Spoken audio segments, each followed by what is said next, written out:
No story in the entire Torah is given more real estate than the story of Yosef HaTzadik.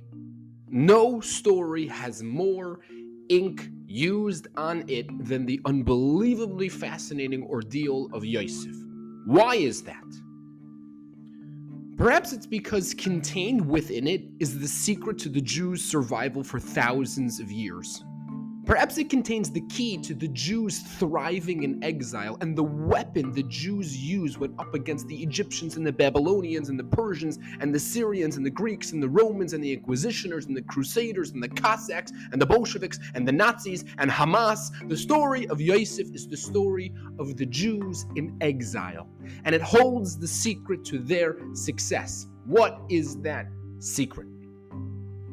We all know the story in this week's Parsha. The brothers almost kill Yosef, and then they send him to Mitzrayim, and he rises in the ranks to become second in command, and then a great famine descends the land, and the brothers go to Yosef to get food, and Yosef sees them, but he remains hidden, and he sends them back with food, but he demands they bring back their youngest brother Binyamin, and then they do so, and Yosef places a goblet into Yosef's sack of food, and claiming that he stole it, and Yosef throws Binyamin in jail, and the brothers panic, and they're doomed, and their father Yaakov's going to die of grief, and they're confused, and they're scared, and Yehuda, the strong one, trembling, he steps forward, and just as he's about to open his mouth, just as he's about to plea and cry and beg for Binyamin, just as the story is at its absolute climax, the Parsha ends. Now, why does the Torah end smack in the middle of a raging story? Why does the Parsha not include 30 more words to let us know what happened? Is the Parsha intended to be some sort of page turner? Is the Torah trying to be some sort of trilogy in which we split up the story so you keep coming back for the next installment?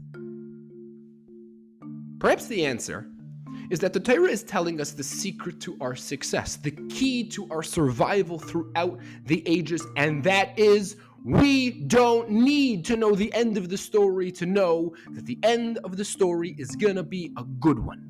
We don't need to know the end of the situation because we know that whatever Hashem does is for the best, and no amount of pain and anguish will ever make us think otherwise. We don't need to know the end of the story, for we know there is a master plan and a God who is running it. We don't need to know what will happen at the end of a famine or a siege or a war or an inquisition, for we know that there is only one author to our story, and you can bet your bottom dollar that he knows exactly what he's doing.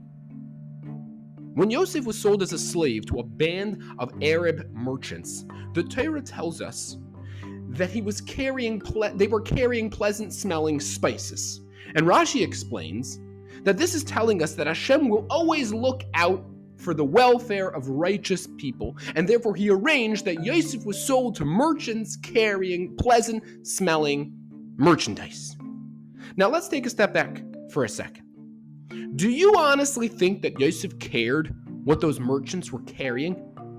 He was just thrown into a pit with snakes and scorpions by his own brothers, who, after deciding not to murder him, grabbed him, placed him in chains, and sold him as a slave to Arabs, never to be heard from again. Do you honestly think he cared about the spices the merchants were carrying? Do you honestly think he even noticed the spices they were carrying? The answer is yes. For Yosef knew the secret to surviving Galus. Yosef knew that he did not need to know the end of the story to know that the end of the story was a good one. He was so sure that this was for the best that he had the mental space to look around him and smell the wonderful fragrance. When we looked into the faces of the Egyptians and the Babylonians and the Persians and the Syrians and the Greeks and the Romans and the Inquisitioners and the Crusaders and the Cossacks and the Bolsheviks and the Nazis and Hamas terrorists, we were armed with the secret we got from Yosef. We don't need to know the end of the story to know that the end of our story is a good one. We don't need to worry what will happen to us because we know there is a master plan with a master planner.